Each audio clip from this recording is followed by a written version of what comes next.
ولا تمدن عينيك إلى ما متعنا به أزواجا منهم زهرة الحياة الدنيا لنفتنهم فيه ورزق ربك خير وأبقى وأمر أهلك بالصلاة واصطبر عليها لا نسألك رزقا نحن نرزقك والعاقبة للتقوى۔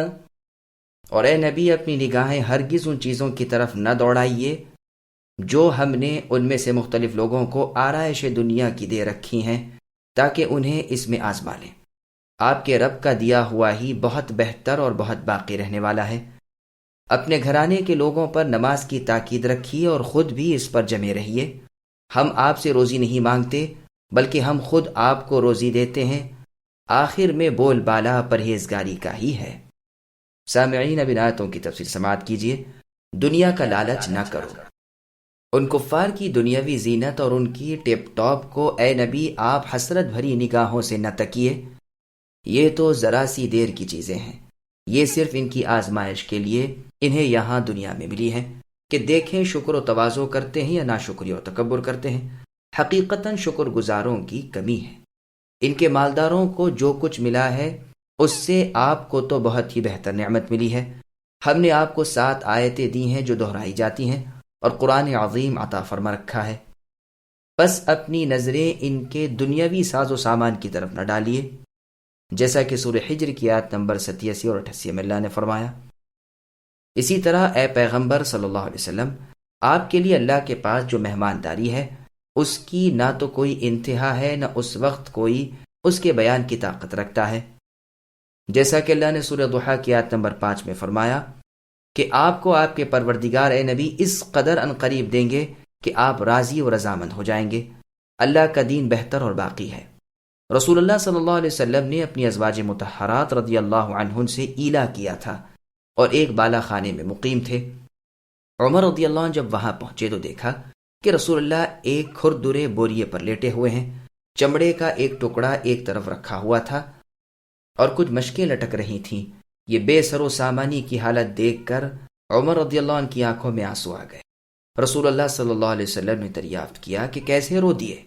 جواب دیا کہ اللہ کے رسول، یہ یہود و نصارہ کے بادشاہ قیصر و کسریٰ کس قدر دنیا کے عیش و عشرت میں ہیں اور آپ باوجود ساری مخلوق میں سے اللہ کے برگزیدہ ہونے کے کس حالت میں ہیں؟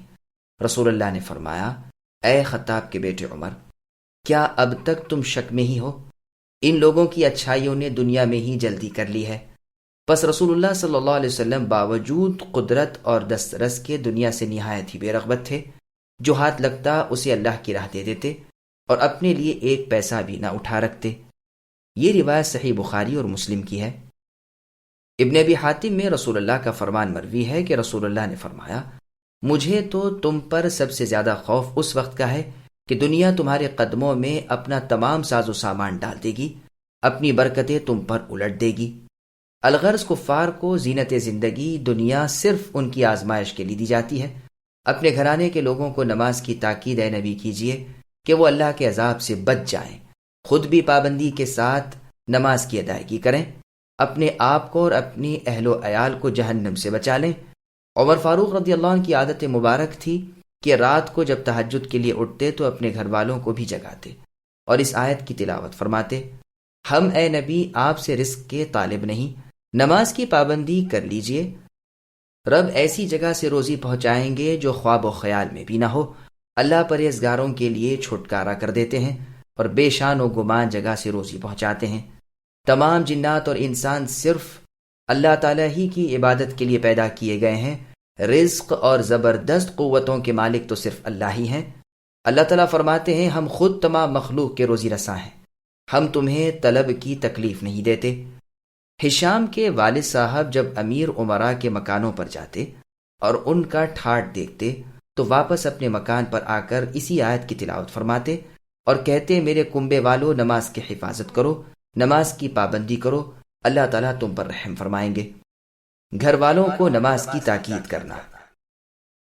سنن ترمذی، سنن ابن ماجہ وغیرہ کی حدیث قدسی میں ہے کہ اللہ تعالیٰ فرماتے ہیں، اے ابن آدم میری عبادت کے لیے فارغ ہو جا، میں تیرا سینہ امیری اور بے پرواہی سے پر کر دوں گا، تیری فقیری اور حاجت کو دور کر دوں گا اور اگر تو نے یہ نہ کیا تو میں تیرا دل اشغال سے بھر دوں گا اور تیری فقیری بند ہی نہ کروں گا۔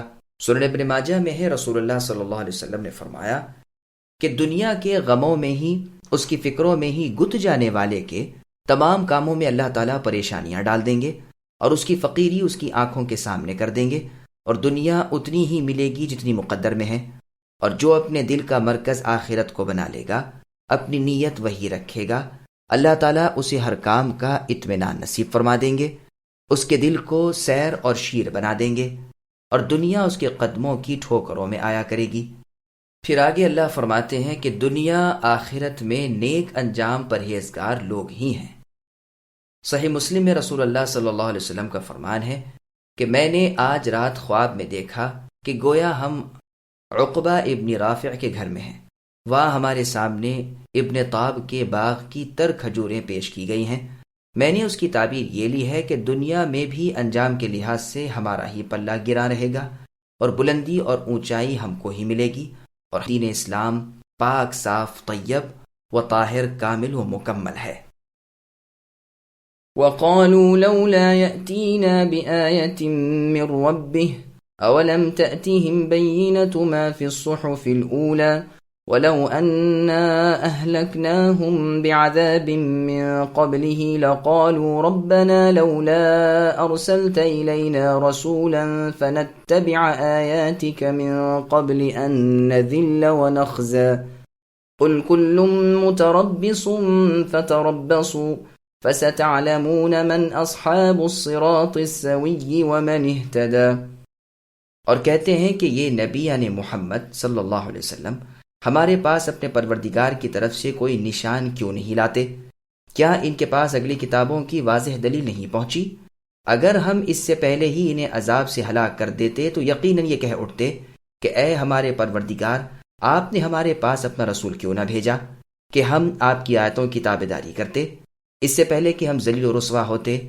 اے نبی، ان سے کہہ دیجئے کہ ہر ایک انجام کا منتظر ہے، بس تم بھی انتظار میں رہو، ابھی ابھی قطعاً جان لوگے کہ راہ راست والے کون ہیں اور کون راہ یافتہ ہیں۔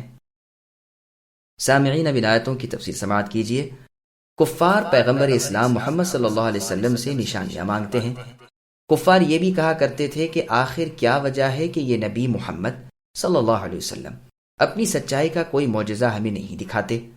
جواب ملتا ہے کہ یہ ہے قرآن کریم، جو اگلی کتابوں کی خبر کے مطابق اللہ تعالیٰ نے اپنے اس نبی امی پر اتارا ہے، جو نہ لکھنا جانے نہ پڑھنا، صلی اللہ علیہ وسلم۔ دیکھ لو، اس میں اگلے لوگوں کے حالات ہیں اور بالکل ان کتابوں کے مطابق جو اللہ تعالیٰ کی طرف سے اس سے پہلے نازل شدہ ہیں۔ قرآن ان سب کا نگہبان ہے۔ چونکہ اگلی کتابیں کمی بیشی سے پاک نہیں رہیں، اس لیے قرآن اترا ہے کہ ان کی صحت غیر صحت کو ممتاز کر دے۔ سورہ عنکبوت کی آیت نمبر 50 میں کافروں کے اس اعتراض کے جواب میں فرمایا، قل انما الآیات عند اللہ، یعنی اے نبی کہہ دیجئے کہ اللہ تعالیٰ رب العالمین ہر قسم کے معجزات کے ظاہر کر دینے پر قادر ہے، میں تو صرف تنبیہ کرنے والا رسول ہوں، میرے قبضے میں کوئی معجزہ نہیں۔ لیکن کیا انہیں یہ معجزہ کافی نہیں کہ ہم نے اے نبی آپ پر کتاب یعنی قرآن مجید نازل فرمائی ہے، جو ان کے سامنے برابر تلاوت کی جا رہی ہے، جس میں ہر یقین والے کے لیے رحمت و عبرت ہے۔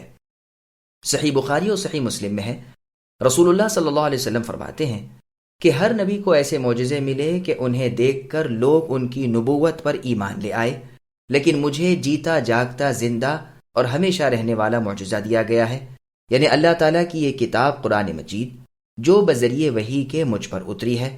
بس مجھے امید ہے کہ قیامت کے دن تمام نبیوں کے تابع داروں سے میرے تابع دار زیادہ ہوں گے۔ یہ یاد رہے کہ یہاں رسول اللہ صلی اللہ علیہ وسلم کا سب سے بڑا معجزہ بیان ہوا ہے۔ اس سے یہ مطلب نہیں کہ رسول اللہ کے معجزے اور تھے ہی نہیں، علاوہ اس پاک اور معجزہ قرآن کے رسول اللہ کے ہاتھوں سے اس قدر معجزہ سرزد ہوئے ہیں جو گنتی میں نہیں آ سکتے۔ لیکن ان تمام بے شمار معجزوں سے بڑھ چڑھ کر رسول اللہ کا سب سے اعلیٰ معجزہ یہ قرآن کریم ہے۔ اگر اس محترم ختم المرسلین آخری پیغمبر محمد صلی اللہ علیہ وسلم کو بھیجنے سے پہلے ہی ہم ان نہ ماننے والوں کو اپنے عذاب سے ہلاک کر دیتے تو ان کا یہ عذر باقی رہ جاتا کہ اگر ہمارے سامنے کوئی پیغمبر آتا، کوئی وحی ربانی نازل ہوتی، تو ہم ضرور اس پر ایمان لاتے اور اس کی تابع داری اور حکم برداری میں لگ جاتے اور اس ذلت و رسوائی سے بچ جاتے۔ اس لیے ہم نے اس کا یہ عذر بھی کاٹ دیا، رسول بھیج دیا، کتاب نازل فرما دی، انہیں ایمان نصیب نہ ہوا، عذابوں کے مستحق بن گئے اور عذر بھی دور ہو گئے۔ ہم خوب جانتے ہیں کہ ایک کیا ہزاروں آیتیں اور نشانات دیکھ کر بھی انہیں ایمان نہیں آنے کا۔ ہاں، جب عذابوں کو اپنی آنکھوں سے دیکھ لیں گے اس وقت ایمان لائیں گے، لیکن وہ محض بے سود ہے۔ جیسے کہ اللہ تعالیٰ نے سورہ فاطر کی آیت نمبر 42 میں فرمایا، جس کا ترجمہ ہے، ہم نے یہ پاک اور بہتر کتاب قرآن مجید نازل فرما دی ہے جو بابرکت ہے، تم اسے مان لو اور اس کی حکم برداری کرو تو تم پر رحم کیا جائے گا۔ یہی مضمون سورہ انعام کی آیت نمبر 55 میں ہے کہ کہتے ہیں کہ رسول کی آمد پر ہم مؤمن بن جائیں گے، معجزہ دیکھ کر ایمان قبول کر لیں گے، لیکن ہم ان کی سرشت سے واقف ہیں، یہ تمام آیتیں دیکھ کر بھی ایمان نہ لائیں گے۔ پھر ارشاد ہوتا ہے کہ اے نبی صلی اللہ علیہ وسلم، ان کافروں سے کہہ دیجئے کہ ادھر تم ادھر ہم منتظر ہیں، ابھی حال کھل جائے گا کہ راہ مستقیم پر کون ہے، حق کی طرف کون چل رہا ہے۔ عذابوں کو دیکھتے ہی آنکھیں کھل جائیں گی، اس وقت معلوم ہو جائے گا کہ کون گمراہی میں مبتلا تھا۔ گھبراؤ نہیں، ابھی ابھی جان لوگے کہ کذاب جھوٹا شریر کون تھا۔ یقیناً مسلمان راہ راست پر ہیں اور غیر مسلم کفار اس سے ہٹے ہوئے ہیں۔